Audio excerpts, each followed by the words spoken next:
Hello, people. I am here with Jeff Nadu. And Jeff and I have known each other probably for about 8, 9 months, would you say, Jeff? We've had Yeah, I our feel ups like I've known you for a while now, Lee. we've had our ups and downs, but I'll tell you what, it's all up now, and it's been a pleasure to watch Jeff's show just take off. And the quality of work that he's presenting is quite incredible, and I enjoy it. And Jeff, I'd just like to say hi. And so, what's up? Yeah, thanks, Lee. It's very nice of you. Yeah, we've had our little revolts against each other once in a while. However, I've always said, I think you have a method to your madness. Look, you're not always going to do stuff people like, but I think you try. I think you have a passion with it, and yeah, I think you're starting to do some good things. So, thanks for having me. You got to learn by your mistakes and then correct them. And I've made plenty, and that's Right, and the the truth is, Lee, like a lot of the people in this genre throw stones in glass houses. So I think at the end of the day, like all you can do is try and move on. I want to ask you a question. Now, your show is called Sit Down, a Mafia History Podcast. Where did you get that name from? It's just something I came up with. I remember when I had ideas to do this show for a while, and when I was at Barstool originally, I was going to do it, and I just didn't get the time, and it never worked out. But once I left there, I really just thought about it. Obviously the mob has sit downs. I thought it was a good kind of way to kind of call in the audience, and it kind of relates to the subject matter. The problem that I have with the name is other people have it. There's other shows that use it. It's a fairly normal mob term. So I may try put a Mafia history podcast. That way it kind of I was going to say that it definitely helped give it its own flavor with you. That's how I think. And but that's really what it is. We're sitting down and we're having a conversation, so. Yep. Okay, so I've noticed your shows lately. First, let's get into a little bit of controversy. The controversy is your show has taken off, and you predicted it. And so there's a couple people making accusations, unproven accusations, about you buying subs and stuff like that to make your show grow. How would you like to answer that? Well, I think there's a couple of ways to answer that. First of all, I've made it pretty clear. When I first came on YouTube, I've always said I thought YouTube, for a long time, it was tough to understand. Like, how do you succeed on it? Because I think it is a different avenue than maybe Twitter or another social media site. But I think for the first part of it, I really started getting involved a little too much with the going on other people's shows and not doing enough on my own channel, right? And I remember when I first started putting videos on YouTube, I was literally just putting them up, and that was it. And I was expecting people to come find them. And then I started talking with a colleague of mine, Black Handprint Mafia, RJ Roger, and him and I started talking, and we started going over because he was in a similar position where he was trying to grow his channel as well. And we just kind of started working together and started doing things and talking about what we can do to improve our channels. And I really started once my fight was over in December, I really started putting time into understanding YouTube and how to grow videos. And I started putting time, I started titling them different, adding little tags and things of that nature. And really, I think once you kind of catch on with the algorithm that YouTube has, and look, Lee, it's as simple as sometimes just on your video, asking people to subscribe multiple times. I have avenues to push my YouTube channel that other people don't. I have a podcast. I have a large following on Twitter. So it all kind of goes hand in hand. Plus, when people watch my content, they enjoy it. It's just a simple beginning, middle, and an end, and then we move to the next video. There's no nonsense. It's filler, no filler nonsense that you can just listen to, learn something, and move on. Does it bother you? Real quick, as far as answering your question on how the sub thing happened, the truth of the matter is I just started putting my ear to the ground. I started doing more work. My views have continued to rise. And look, at the end of the day, if you have fake views or fake subs, eventually YouTube will catch them and delete them. I continue to just advance forward. Look, I know I've been in this business a long time. I know that I'm not buying subs, so I don't really worry about it. The truth is, a lot of people say it, but it's really just an excuse because they're not able to do it. So it's, well, I'll just make shit up. You have to deal with that in everything you do. So I don't really worry about it. I just do my own shit. and I understand what you're saying, because when Sammy Gravano did that show on TV, that week I did 4 Sammy Gravano videos, and I got 500 new subs within a 30-day period. Never happened to me before, but I got, and all of a sudden I seen that my videos were showing up on Sammy's. I got caught in an algorithm. Yeah. And once you get caught in an algorithm, you want to do it again. And it's kind of hard to find that algorithm. Well, it's funny because I've done videos that have been successful. I've done videos that have not been successful. And I've noticed that, on YouTube particularly, there's a particular subject matter on YouTube that gets way more views than other stuff. Look, I don't think it's any secret to anybody that knows anything about mob content.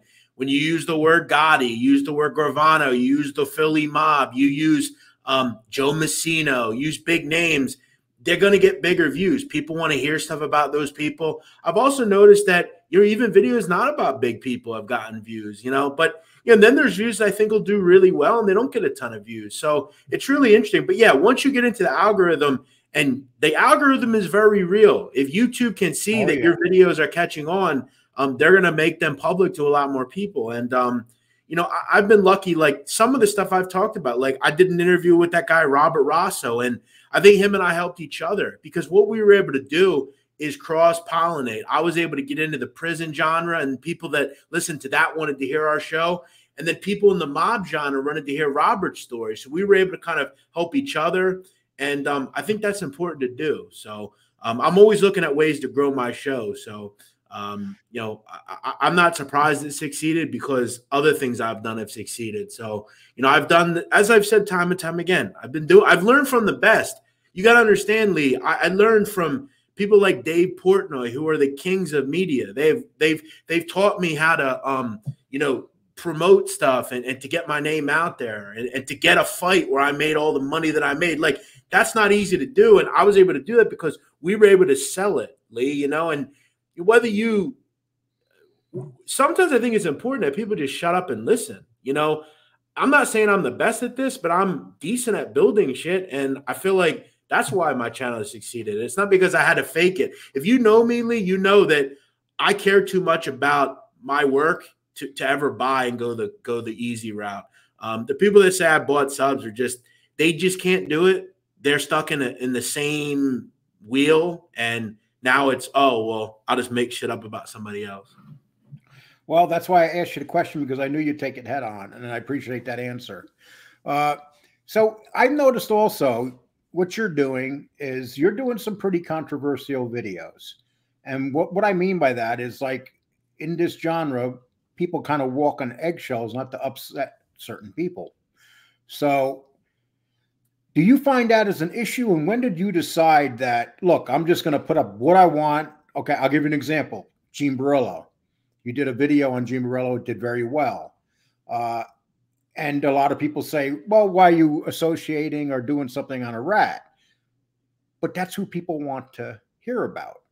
So why...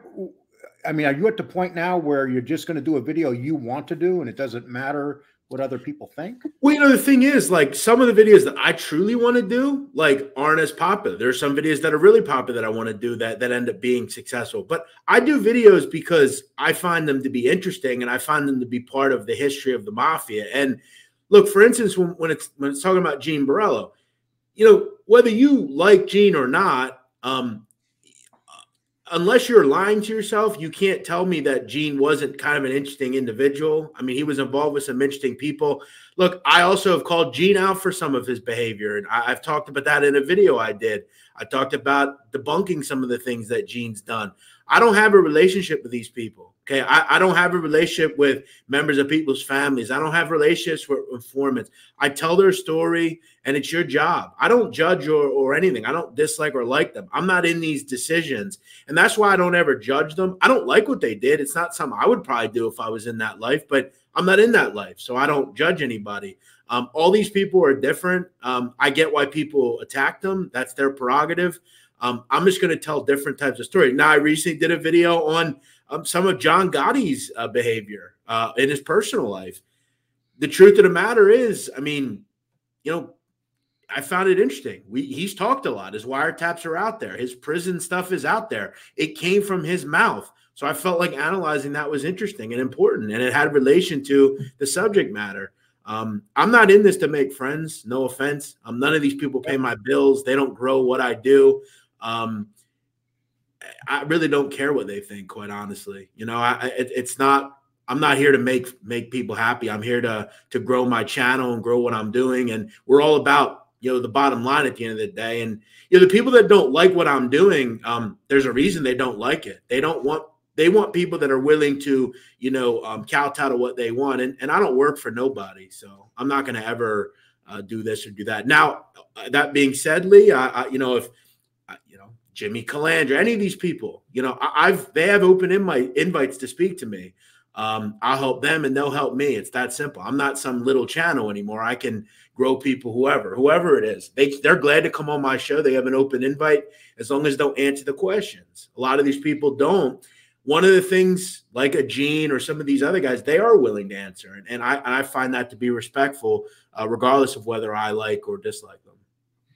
Now, talking about Jimmy Calandra, he's doing very well with his channel. He's up to 22,000 and growing. Wow. Do you think that Jimmy Calandra actually hurts himself at times by getting involved with stuff, and he should just concentrate on his channel?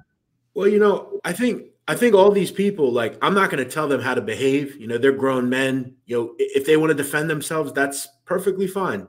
I think he's done a good job. You know, I think he's got some interesting stories. You know, I think all these folks are different. You know, I think some are very contrite in the way they speak. Some are willing. I interviewed an individual recently, Frank Fiordolino, and he talked to me about being very contrite about his behavior. He'll tell you right away, he's a rat. That's what he did. That was the decision that he made. He doesn't sugarcoat it. He doesn't hide. I find it irritating when some of these individuals blame everyone else for what they did. These are grown men at the end of the day. Do I think it hurts him? I don't think. I mean, I think he's done just fine on his own, and I think he knows ultimately what will make his channel successful or unsuccessful. Him personally, you know, I think he's all right. I mean, I some of the things he said I don't like. He seems to blame a lot of other people for his problems. You know, I put something out recently about some of the things he said. You know, but I don't know. I don't really want to get too deep into talking about other people as far as him, but you know, I think his story is an interesting one. And, you know, I'm actually in the process of trying to involve myself with somebody that, you know, he knew at one point. So that might come out very soon. So we'll see what happens. Well, I'm going to give you names. I'm going to flash up some names of some people. I don't want you to talk negatively about them. I just want your opinion of where they are with their show and get me in trouble. Yeah. Well, we'll start with MRE. I've never had any issues with Mob Rat. I've always found him and I have a nice relationship. He's always been kind to me. And I enjoy listening to a lot of his history shows. I'm a big history guy. I like reading and stuff. And he does some really cool, like, true crime's not really my thing. I like watching stuff. Like, one of my favorite shows ever is The First 48. I think it's a tremendous show. But even just like the killer crimes and things like that, I like that kind of stuff. As far as what he does, it's definitely a different subject matter that I'm really into. But, you know, I get where he comes from. You know, he may have a family member that was affected by an informant. You know, and I get what he's doing. He's done a good job with his channel, and I have no beef with him. Well, he had Tony Pizza on yesterday, and he grilled him, and he made Tony look quite foolish. Well, you know, I think, you know, and I think that's the thing about him. You know, he Mob Rats is he's funny. I find him to be funny. You know, like you, for instance. Like, I find you to be pretty funny. Like, I find you entertaining when you say certain shit. Like, some of you folks are just funny to me. But yeah, I think Mob Rats funny looking. No, just the way you are, like the way you say things and the way you talk and your dialogue is just funny to me. But yeah, Mob Rats is funny. I butcher the Italian names and yeah, you know, I talk kind of uneducated, you know. Yeah, well, Lee, it's funny though, because like Mob Rats, like when he laughs, I always laugh myself because he has this funny, you know, especially like, when he does it loud, like, you know, he's yeah, it's funny. Like, I find that funny. I love when he's on Angel's show. They have a good combination. and he just cracks me up. But anyway, another person, Sam. Let's start. Michael Franzese. What do you think of his show? I think Michael, obviously I respect him for the life choices that he's made. He seems to be doing okay. He has a nice family. I don't know. I just don't really, I never really looked at him like a mobster. Like he wasn't a mobster. I felt like he was more of a racketeer. He made a lot of money. I'll give him that. I think he's running out of content, quite honestly. And sometimes some of these guys, like they back themselves in the corner because they can only talk about so much. And, I don't know, Michael. I don't watch much of his stuff personally. I find him to be a little he rambles a little too much. But yeah, I don't have much on Michael. I don't watch him. I'm not. I think you got to have a certain taste for him. Talking about that, now this is somebody I'm going to put up that I think is very good because he's a great storyteller. Even though a lot of his stories, I think he adds to them. But Sammy Gavano. Yeah, I've just always found him to be just a slimy dude. His stories, look, I think a lot of the stuff that he has talked about, I know about already. I mean, I feel like I could write the book on the Gambino crime family from the 70s to today. I feel like I know way too much about it. And I don't know, like he's another one that he only talks about the good things that happened. I, for a long time, had a real issue with the fact that he didn't address certain things that he's done. I don't know. I just think he's kind of a slimy guy. We all know that, though. Yeah, he did something his last show that really made me laugh. He's never mentioned it ever before, but now he was talking about grabbing a machine gun and killing the chin and going through the window like he was. Yeah, I mean, stuff like that. When I heard that, I was like, yeah, stuff like that's just like, it's so extraordinary. I will say this, I have kind of like the 5 people I'd love to interview most. I do still have him on the list because like he'd be someone that I'd want to interview in person because I feel like him and I could have an absolutely wild dialogue back and forth. So if he's out there and he wants to speak to me, I would love. I'll fly out there right now tomorrow and do it. But I want him to answer some questions. And, I think holding the feet to anybody's fire is important. If you're going to get into the content game, you have to be very clear that, especially in this genre, you're going to have to explain things and you're going to have to be truthful. And, some people I don't think are. Now, what do you think about the way he's literally reinvented who he is? You mean in his life today? Yeah, like he's taken advantage of a new generation coming in that really doesn't understand who he was. And they look at him like, wow, this gangster. They don't even think of the word rat when they look at him. Do you think that the people behind him did a very good job in actually rebuilding his image?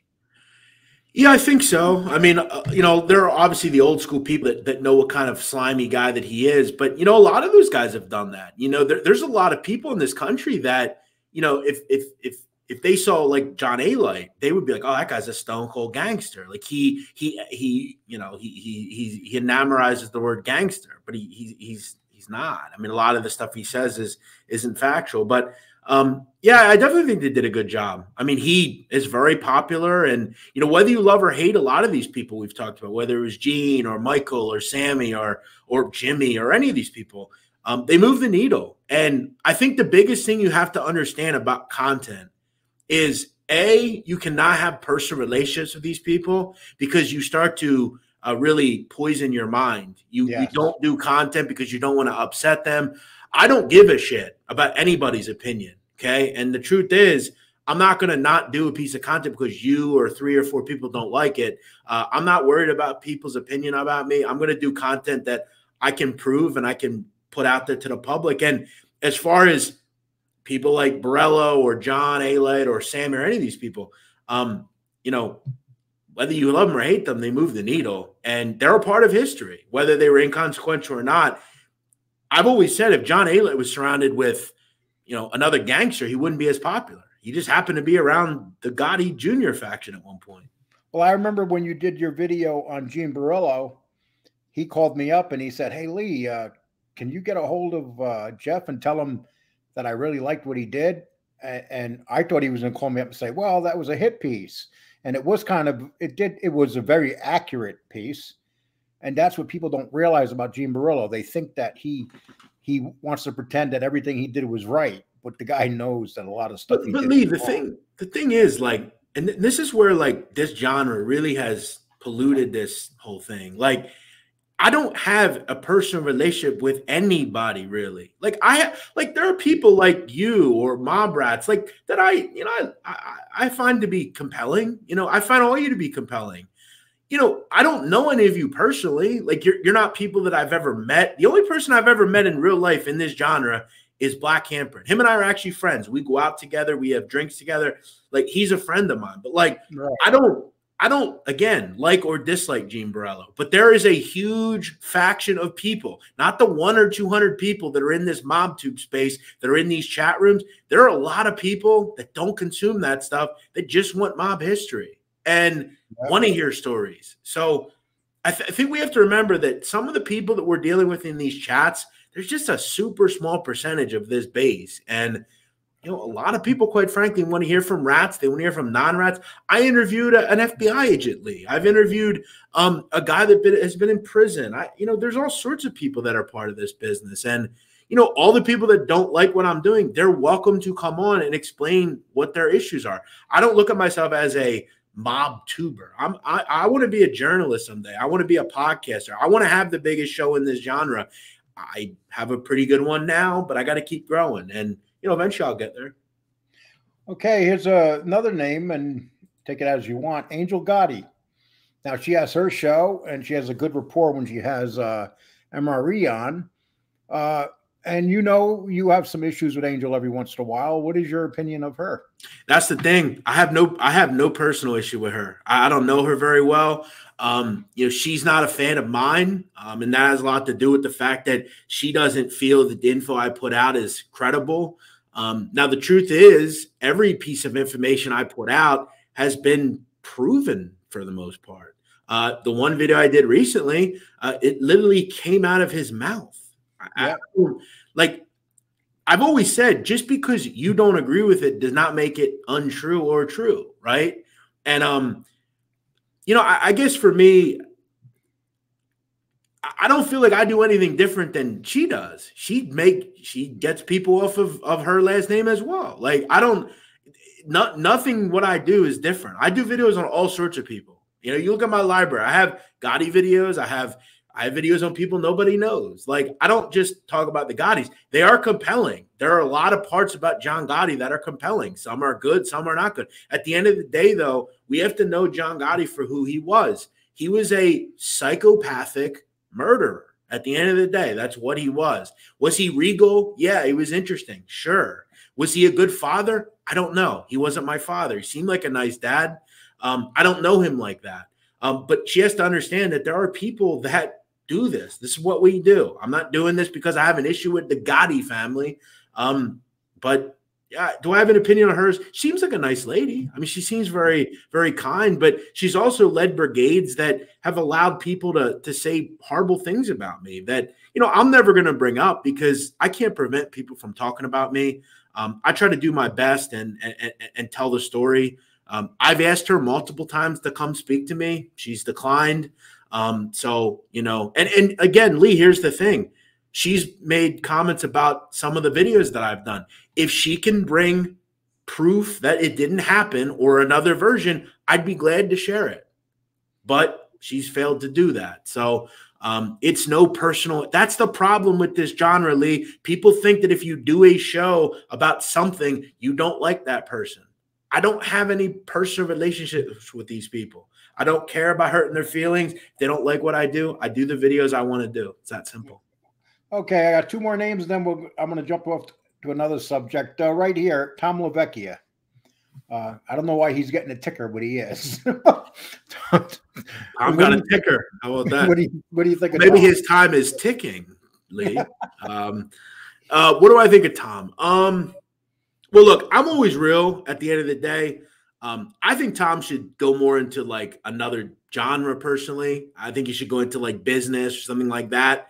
You know, I don't know. I don't know if Tom has found his place in this. I think at the end of the day, he's, you know, in certain aspects, maybe it just isn't his fit to me.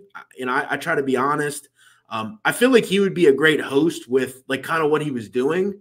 But you know, you see Tom's name really in a lot of things a lot of the time. And I feel like for me, I think you should just stay away from that stuff. I don't know if you've ever seen the show The Wire. Oh yeah.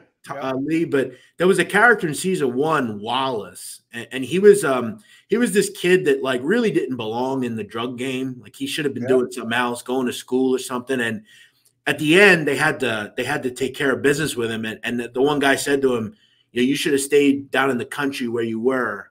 And it was really like an homage to like, you should have stayed out of this shit at the end of the day. This isn't for you. And I feel like Tom, like, I'm not going to go out and say like he's too good for it, but I feel like he's on a kind of a different social class or just like a different social level than some people. And I feel like he should go do business because I feel like he's decent at that. Go do a show in the business realm and get out of this stuff. Okay. Well, I'm going to end this with one last name. One of your biggest critics lately, FBS. Yeah. I mean, Brazilian. Yeah. Well, look, I don't really comment publicly on him because he has made it a point over the last several months to completely lie about things that he has no proof. And he can pretend that he knows what slander means, but he doesn't. He's affecting my ability to create business opportunities for myself by putting it in people's heads. I've received messages about it. And I would just ask, to be, I'm not trying to be a kid here. I will never threaten nobody. All I'm asking for is man to man. I don't talk about anybody. I do my videos and stay away. I never brought you up to nobody, ever. I moved away from this shit. Yet all I see is this guy did this guy did that. I don't talk about him. I just ask, please keep my name out from now on. Like if you don't like what I'm doing, then I'm sure YouTube will figure it out eventually. And when that happens, I give you the right to say whatever you want. But it's wrong to throw shit out that's not true. And I know he doesn't like when people do it to him. And I'm asking man to man, because that's what I am. I show my face. You know my name. You know who I am. Man to man, please keep my name out. Stop bringing it up negatively because you know better than me. I never bring you up, and I never will. Because I'm not in this shit. I just do my videos and that's that. You want to laugh to your friends about stuff on the phone or something? Go to hell ahead. I don't talk about you. I'm not in this shit every day like a lot of these people are. So I would just ask that he do that. As far as his channel, I've said before and I'll say it again. I think he is someone that is very much not willing to take advice. I think he could do really well if he just got out of this bullshit sometimes. Maybe once in a while did it. But look, certain people you can't talk to, that's his channel. He's welcome to do what he wants to do. All I would just ask is, unless you have proof, and as I've said time and time again, I will give you $5,000 cash if you can prove any of what you're saying. That hasn't been done yet. So I think until then, it's probably best to just not do it anymore. And that's what I would ask man to man. I'm not threatening Lee. I'm not going to ultimately do anything. He's welcome to say what he wants. But be a man. Let's just be men, move on. I think that's answered properly, and it's no one's bashing nobody. It's just a straight, direct answer. Listen, Lee, like I said, I got no bashing in none of these people. I've had people call my father Lee. My father's got nothing to do with this shit because of this stuff. And I still wouldn't talk negatively. I don't like some of the choices these people make on here. I think it's weird. It's not something I would do, but I just want to do my shit and be left alone. Okay. Well, we'll get out there. Now I want to ask you another question. Now you did a show on this wiretapping, the prison wiretapping of John Gotti. Is that correct? Yeah. Put it out about a week ago. Yeah. Don't you find it very disturbing that the government is got the ability to wiretap people in prison? Well, I think you have to remember when you go to prison, you give up your rights as citizens for the most part. You have certain, rights, cruel and unusual punishment, things of that nature. But, you're really under the supervision of the federal government or whatever state that you're in. So, I feel like that's just something they're going to do. Do I think they should be doing it? They have to do it from a safety protocol standpoint, especially in places like that, some of the highest end penitentiaries in the world. Do I think it's fair? No, but again, you have to give your rights up when you're a prisoner. As far as in John's situation, we have to remember John had life in prison. Whatever he said, it really wasn't going to matter. He could say he was going to cut the tongue out of the mouth of a kid or whatever. It really wouldn't matter what he said. He had life anyway. Yeah, it just kind of disturbs me that when the government, they got you, they put you in jail for life, and they still want to wire. Well, Lee, I hate to tell you, Lee, and I think you know this. The NSA listens to every phone call that we make, and they're going to always make the comment. It's all about national security at the end of the day. If I have phone sex with a girl, I don't know how that affects national security, quite honestly, but that's the rule that they make. As far as the prison population, they'll just always say it's all about security. Because, Lee, you have to remember, there's a lot of people, they could be planning escapes, they could be planning hits on other inmates. There has to be some oversight. Now, should they be broadcasting that stuff out to people? Probably not. Right. It accidentally gets out. I mean, there was a lot of personal conversation in there that should have never got out. Yeah. That's what kind of really bothers me, because of the fact that, okay, they got his stuff, but then it gets out to the public. Yeah, look, I don't have much issue with them recording people. The fact that it was leaked to the public, I find it be a little, I don't know. I felt like that was in poor taste. And you know what that is? That's just people selling shit for money and things like that. But yeah, I agree with you on that. Especially when you have active people or family members, say Vicky Gotti, she's out there, and then those tapes come out and they're, it shows her father saying some negative stuff. And right. And that's the thing about that. You're right. I mean, some of the, we have to remember the things that he was saying, it was 20 years ago, but 20 years ago, it's a lot different now out there today than it was then. And as you said, Vicky was there, and, the grandkids were there, and that could affect them negatively. I think the thing is, though, like, probably the people that would be affected by that wouldn't work with them anyway, because their last name was Gotti. I know for a fact, I know girls and guys alike, in some of the areas that I'm around, they might be sons or daughters or nieces or nephews of people in that life. And one told me one time that, he wanted to get into some kind of, government type position, not necessarily like high end government, but he wanted to work for a city. And he told me that, they won't work with me because of my last name. So it's definitely problematic. There are definitely places that will do that. So I'm sure the Gottis have to deal with it just like some of those people. Now, you basically said there's 5 people that you would really like to talk to. Yeah. If you could interview them. Who are they? Well, my white whale would be Joe Messino, literally. Maybe many would say he is a whale, quite honestly. He's a big guy. Joey Messino would be up there. Joey's in poor health, though, so I don't know if that could ever happen. Vinny Basciano, boss of the Bonanno family at one point. I'd love to speak to him. Sammy, I'd love to speak to Sammy Gravano. Who else? I'd love to speak to Rudolph Giuliani about his mob days, quite honestly. I think that would be kind of interesting. A lot of these informants I'd like to talk to, just to kind of get with and talk. I'd like to speak to people in prison, Tommy Patera, guys doing life, stuff like that. If I could bring people back from the grave, Chin Gigante would be my number 1, but he's dead. You know what? My number 1 would probably be Tommy Patera from prison, because I find the fact that he's alive and he was so much into everything. And he's like, he lived during an era where everything was real. It's not like it is now. Yeah, Tommy was a real lethal individual, and he did what he had to do. He did it professionally.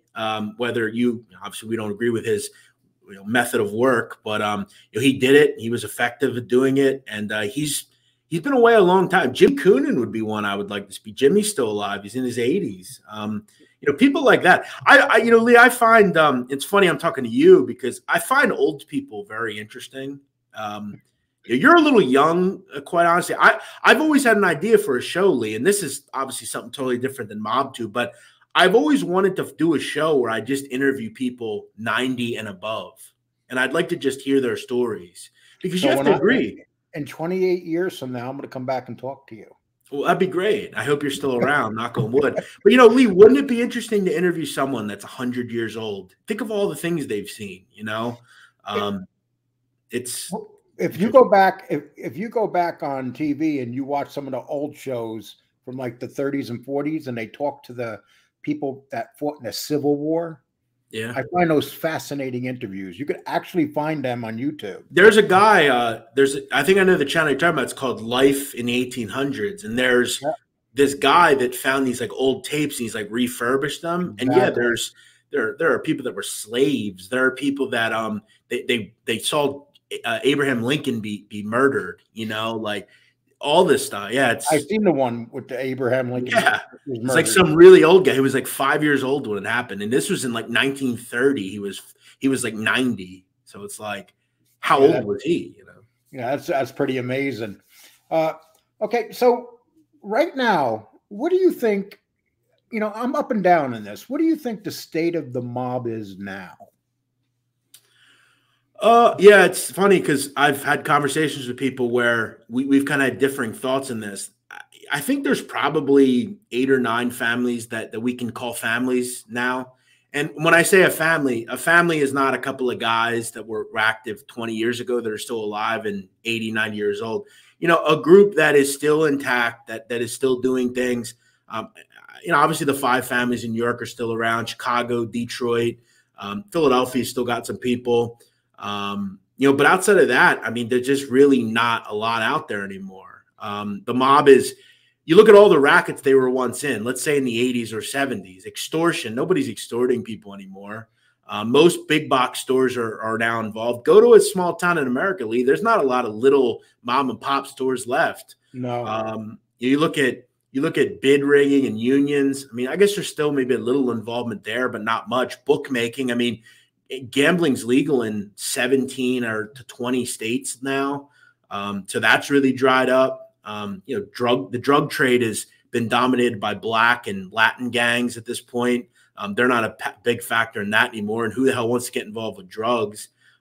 You can't kill anyone anymore. So the drug game's out for the mob, and no one really respects them, quite honestly, in a big city. It's not like the mob has staying power anymore. There's really, all the rackets are gone, and they're getting into a lot of, legitimate work, and safety schools and things like that. But is the mob still around? Yeah, I think some families are very powerful. West Side. New Jersey is involved in a lawsuit right now with New York, and it has to do with part of them claiming that the mob still has control of the workers, the dock workers. Well, it's funny you mentioned that because the ILA, the International Longshoremen Association, the ILA, they put out reports every year. And up until really the last 4 or 5 years, I haven't read it recently, but they regularly talk about it. They have pages and pages of mob involvement still. So I know for a fact that Giannini family is still very active on the waterfront. Now, they're not in the mob anymore, a lot of those folks, but there's still people associated with the mob that are working on waterfronts and things of that nature. And what they're doing, we'll never know. But, most of the bread and butter cottage industries of the mob, truck hijacking. Who's hijacking trucks anymore? That ain't happening. A lot of this stuff is completely dried up. And, look, I think the loan shark is always going to be popular in, let's say, a close-knit neighborhood. Go to South Philadelphia or Bensonhurst still, and you can find an Italian neighborhood. I think loan sharking is still a bit of a factor. People need money at the end of the day. And, this, Lee, a lot of people know this. It's not easy to go to a bank and get a loan. No. It just isn't. So, but yeah, it's nowhere near the level that it was. I think the crimes that you can do that cameras can't pick up, which there aren't many, but cameras are so big part of society now, it's hard to do anything illegal out in the street. So, Yeah, it is. It's funny, Lee, I had a, let me tell you a story. Okay. So my father and I today, my dad likes cars. I like cars, and I need to go get a new car. So my dad's like, I'll meet you out. We'll go look at some cars today. So we went to the dealership, and we're sitting there waiting for the quote. And him and I were talking about my podcast because he likes mob stuff. And we were talking about some of the old guys. And I posed a question to my dad, and I'll ask you. Hypothetically, if you could get away with it, do you think you could kill someone and no one find out and you can get away with it? Do you think you could do it in this day and age? You know, there's no such thing as the perfect murder anymore because you never know where there's a camera. It could be out in the middle of the woods. But I'll say this about cameras, and here's the thing about cameras. If let's say, God forbid, I killed somebody and I was on tape, but I had a mask on, Right. it is very hard in court to prove that. Now, I know people will say, well, to get your cell phone records.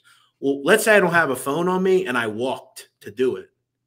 It's going to be really hard to catch me. And the reason we were talking about this was we were thinking back to the 20s and 30s, and I wondered, how did they ever catch anyone in a murder in those days? Because there was no DNA, there was no cameras, there was no nothing. How the hell do you catch people doing murders back then? Talking. That's true. Or just like word of mouth or a witness or something. But I just thought about it. And you're right. You know, a lot of these big cities nowadays, there's a camera every 20, 30 feet, if 10 feet. There was actually a perfect hit. I'm sure you've seen it with the guy dressed up as a Hasidic Jew. Oh, yeah. That was, and you've never heard nothing about that.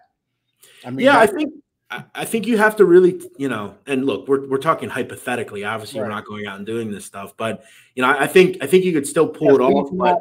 We do not stand by that on the show. If you have any ideas planned, do not do it. Oh, sure. This is just hypotheticals based on a theory that I had. But yeah, I'm fascinated by the stupidity of a lot of people, like on these TV shows and stuff, about how they think they can get away with stuff, and it's just. Yeah, you have your phone on here. How about the show 48 Hours? The first thing, how many of those guys get convicted? First 48, you mean? Yeah, first 48. Yeah. All you got to do is look at the cop and say, I want a lawyer. It's all over. The odds are they're not going to convict you. But yet these guys, they watch the shows, they see him on TV, yet they're ready to tell the cop, okay, you're my friend. I'm going to tell you this. Next thing you know. But I think what the cops do is, and I'll admit, most of the homicide guys on those shows are good, like Tulsa and all this. They're good at doing what they do. They're very good. But look, if you have a phone, you're not going to get away with it. It's just that simple, because they'll just pull your cell phone record and be like, well, you said you weren't there, but your phone was, 30 feet away. Like they'll just put you in, and they get a lot of these people to talk because they're going to threaten, well, we're going to give you a murder charge. Well, then they'll start talking. You got to not say anything. That's the first step. But you can't have a phone. You can't have a call. Like all that stuff's easy to trace back. Just is. So, okay, now you got some. Do you have some pretty interesting shows coming up that you're working on right now? Yeah, so I'm doing it's a pretty. There's a lot of information with it, but I'm working on a show on a group called the Giannini Crew. They are, in my estimation, the most lethal farm team in the history of the mob. They're a little different from, like the Bath Avenue Crew reported for the most part directly to Anthony Spiro, or was directly involved. I'll take the Tanglewood boys over to the Bath Avenue Crew, to be honest. Well, yeah, and even those groups, like a lot of these groups reported to one individual. The Giannini Crew in the 90s and 2000s reported to all these different guys, Gambino, Bonanno, Colombo, all sorts of different people. They were very lethal, very bad guys, bad kids, did a lot of killings around Queens and other parts. So I'm doing some stuff on those guys. I'm starting to do videos that, maybe people aren't going to be as interested in. Like I did a video recently on Sam Giancana. It didn't get as many views as I wanted it to, but, I think there's a lot more to the mob than just John Gotti and Gravano and Joey Messino. There's more to the mob than that. So, it's a great point, because right now I'm doing my blogs have been very successful. We're getting anywhere from 1,000 to 2,000 views a week. And what the key to the blog right now that we're doing is we're reporting on a lot of these little guys that not many people knew. Mm-hmm. And fortunately, the person writing the blogs, he knew a lot of these people, or his family did. And he puts up a lot of and we find that a lot of people, mob historians, are very interested in the guys that no one ever heard of. Yeah, I agree with that. And that's something I try to do. Occasionally we'll talk about, and even when I talk about like some Gotti stuff, a lot of it's just like the guys that were around him that we don't know as much on. I did a video on his bookie at one point. I've done a video on, killers of his or chefs that he liked or whatever. So yeah, I prefer talking about those people over, some of the big stories, but yeah, I find that to be what people want as well. Now, what do you think about these guys like Joe Watts and people like this that are not Italian. They were involved. They were very close to the mob, and they had a lot of power. Do you give those guys a lot of credit for being so respected around people that they can never become? Yeah, and this is where it's funny because if Joe Watts were in a different family or two, he may have been made, because there are certain bosses that were willing to look past it. John Stanfa made people that were not fully Italian. So, Joe Watts was, Welsh or whatever. But yeah, I always gave Joe Watts credit. I mean, he was really powerful, really respected. Jimmy Burke, people like that. Meyer Lansky obviously is number one. But they made money. They were my podcast, Lee, I talk about this all the time. There are three types of gangsters. There are killers, there are earners, and then there's the highest level, the legends, the guys that can do both. And Joe Watts truly could do both. He made a lot of money, and he could kill you too. And most of the high-end individuals that we speak about, the ones that are on the Mount Rushmore of mobsters, they could do both. And some are just killers, or some are just money men. And I think to be the legendary types, you have to be able to do both. And Joe Watts was able to do that. And how bad was the beef between Joe Watts and John Jr.? John Jr. more had a beef with Danny Marino, and there was a little subtle beef between Joe Watts as well. But Danny Marino had more of a beef with John Jr. John Jr. and ultimately John Jr. Talked to and that's another video I did, Lee. The thought of, is Jr. an informant? And I find this to be an incredibly interesting topic, because the people that will say he isn't are the same people that will say that someone else is for doing the same thing John Jr. did. And my question to John Jr. is, why were you in the room to begin with? Like, what did you think was going to happen by you saying, I'll talk to you? What did you think was going, what was the goal there? And I'll ask him as well, what would your father think of that? What would he tell you? And that's the question I have. But no, Danny Marino and John Jr. had a big issue. They hated each other, as far as I know. As far as Joe Watts, I think a lot of people at one point had a problem with Junior. Junior was not a good boss. He was not respected. I mean, the Genovese family laughed in his face, basically, and told him, get lost. We don't recognize you, And I think, do I fault him for that? No, because I think we have to remember he was pretty young. He was like my age when he took over. He had a lot of big shoes to fill, and I don't think he was ready. I think he should have put someone out. They should have put someone else in control. But he might say the same thing if you had a conversation with him. I think he would, and I think he'll tell you. And this is something I find very, very respectable about John Jr. I don't think he holds the same feeling on things as maybe some of his other family members do. I think he'll tell you right away that life wasn't probably for him.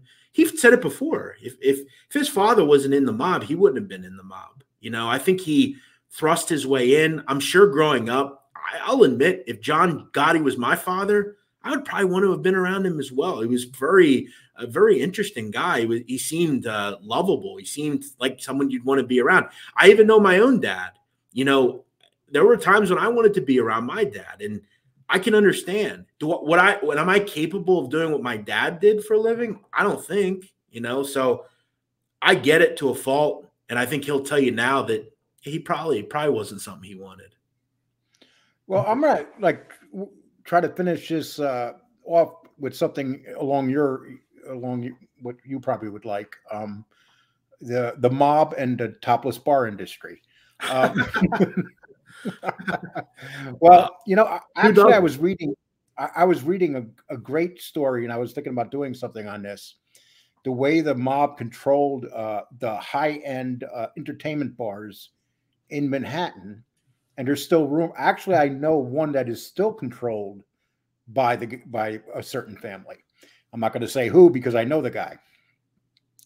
But that was a very big business that people seem to forget about, like scores and stuff.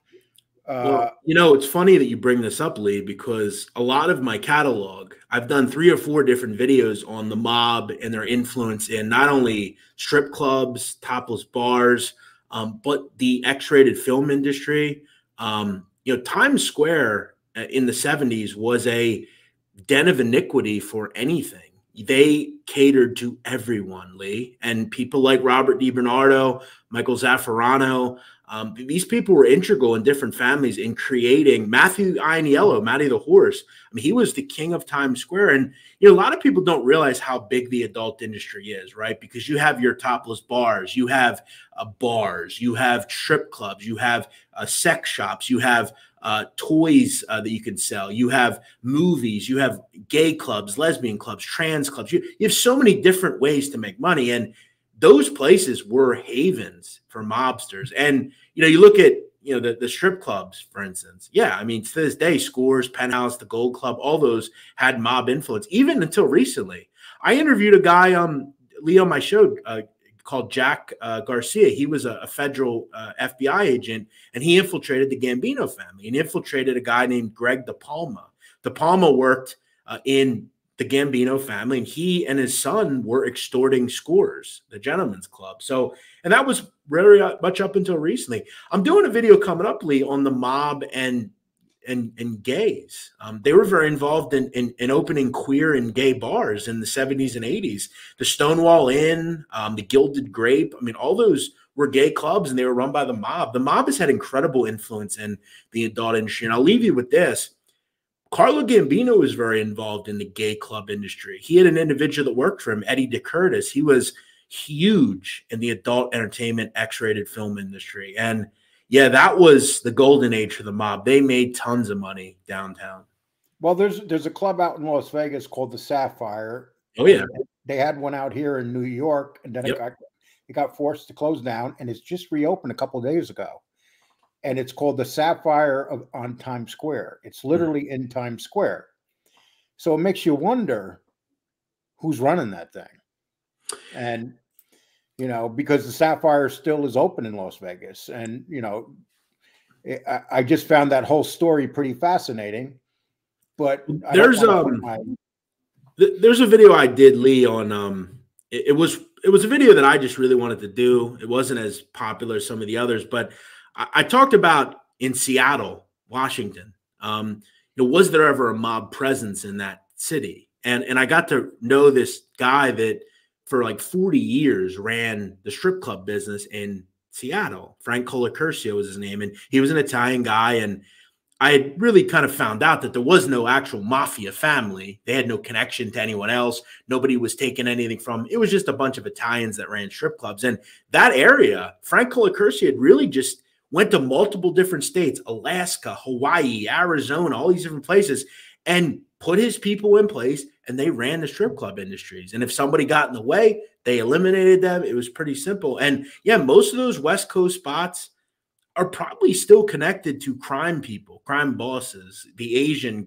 underworld. Yeah, it's no surprise. I mean, look at Las Vegas. You mentioned Las Vegas. Yeah, you don't think that they were just running casinos out there during the 70s and 60s? They were running strip clubs too. They were running all that stuff. Especially with the money involved in those clubs. I mean, huge money. If I was ever in that life, that's the business I'd be in. Strip clubs.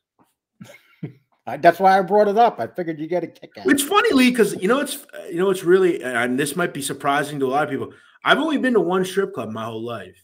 I actually admit, like, yeah, but if you go back to that club over and over again, Jeff, you know. No, I've been one singular time to that club. But, you know, I'll be honestly, and I'm not kidding at all, I find it to be I find it strip club sad, kind of. I think it's sad that girls have to do that, you know, to make a living. I know some want to, but there's a lot that don't want to do it. And yes, I don't know. I kind of sadly, you know, I have a sister, you know, I wouldn't want my sister to have to do stuff like that, you know? So I kind of find them to be sad in a way because people take advantage of those girls and I force to do things they don't want to do. You know? I worked 2 years in the combat zone, as you know, I probably mentioned. Oh, yeah. Before. I've heard about that. And I worked for Teddy Venus and Julia, and Julo Brothers gave Teddy the permission to run the combat zone. It was like Times Square. And you hit it right on the button. There were some girls, I'll give you an example. There was one girl that used to drive around a vet.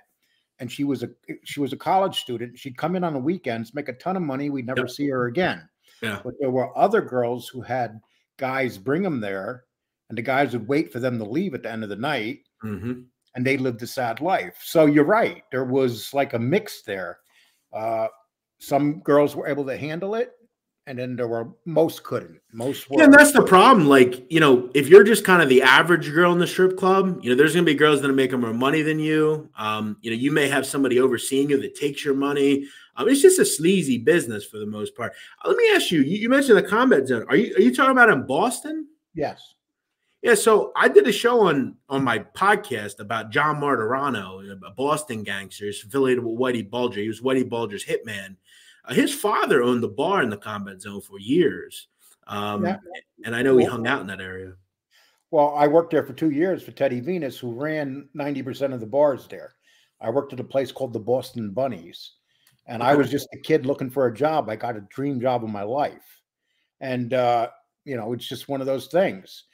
But I seen things that really woke me up to the world of it's a sleazy world. It's a bad place. And like I said, I did that video on the Seattle mob, and that guy, like he was taking it. And a lot of those owners are scumbags. Like they'll make them like do stuff in the back for people, and just this stuff that, like, I kind of feel bad that those girls have to do stuff like that. And and that sex shop stuff, I talked about. I mean, like Robert DiBernardo. Yeah, I know you've done videos on that. I mean, DiBernardo went beyond. He was dealing. He was a vile guy. I mean, he possessed child pornography. He was a bad. He was actually indicted at that time when he was killed. Yeah, for child pornography, and he was probably going to get convicted because they had a lot of evidence against him. They actually found the children porn behind the regular magazines in the sex shops. And I think the thought was, and this is just something that I've learned, down in those sex shops in Times Square, those film booths and things, they were truly willing to have anyone that wants to come down there and had a weird proclivity, whether it was bondage or whatever, they were going to cater to you. It was so dirty. That the biggest regret I made is growing up in my teenage years in those areas, but I'm lucky because I didn't wind up like a lot of people in that area, and especially the young people. I always worked; they didn't, and that's what saved me. Listen, there were a lot of people that were smart people. They were making money. They weren't in that really just awful stuff. They were maybe in a bar or something, but it was a sleazy world, and people like DB were dealt with accordingly. Yeah, and there was a series that was just made on HBO about it was on for a couple of years. I can't think of the name of it. Deuce. The Deuce. And the Deuce was very accurate because whoever did the Deuce actually had to be in Times Square at that time. Because so the Deuce was done by David Simon, who did The Wire as well. I mean, he's right. In my estimation, one of the greatest TV writers ever. He did that. He did some other great shows. But yeah, he went down there and he brought in people that were in that life, that were part of that life. Yeah, that's a great show. A lot of people don't know that show. It's really good. When I was down there back in this, you're talking the late 70s, a lot of actors used to come through there too. Like I remember Ron Glass from he was an actor from Barney Miller. Mm-hmm. And he used to always walk through that area.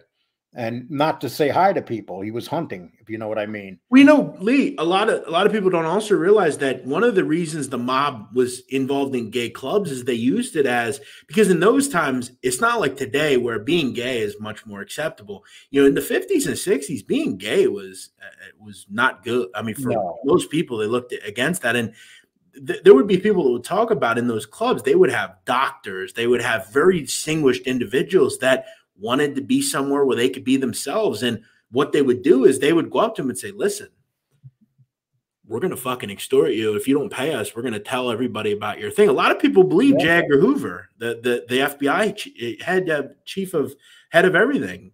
A lot of people don't know he was gay. I mean, he was a cross-dresser. A lot of people don't know that. The mob had a lot of compromising photos of J. Edgar Hoover. So, that was a good way to make money as well. Start extorting people. Well, you know what? I really enjoyed this. I'm going to keep this 1 hour like usual. I like people to watch these things because we talked a lot about the mob today, and this is what this. Wait, people watch your videos? Huh? People watch your videos? Not as many people as you, but yeah, something. Here's what I consider myself lucky. when you're doing lives, it's easy to get 3,000 views. When you're doing these kind of videos, if you get between 1 and 2, for me, that's good, especially with interviews. But you got to keep putting them down and grow your library. That's the key. And I just want to have a good library. I know you mean business with the Baseball is Life is back. That means you mean business. So yeah, I took it down for a while. I was like, somebody said to me, "Hey Lee, where the hell's the baseball sign? Put it back up behind you." So, and baseball, I'm sure. Yeah, baseball season's back, so you need it back up. I'm sure you're going to get a lot of "there's a fucking wig," or those comments. So be prepared. Yeah, or they'll say, "Look at Lee. We didn't know he was that bald. He has hair growing out on the side." Here, you want to see my hands, motherfuckers? There you go. Well, listen, I appreciate it, Jeff. I'll put this out tomorrow. Thank you so much. I'm gonna name this. I'm gonna put on the thing. Lots of mob talk. So if people want mob talk, we talked about all sorts of stuff. A lot of juicy details. Yes, we went from John Gotti and other people to the topless bars to Times Square. Okay. So thank you for having me, Lee. Okay, I'm gonna turn this off if you want to hang out for 1 minute. Yeah. And everybody, thank you. Please subscribe. Please subscribe. Please subscribe. I'm going to say it 3 times, like Jeff said. Okay. And please hit the like button. Everybody, thank you.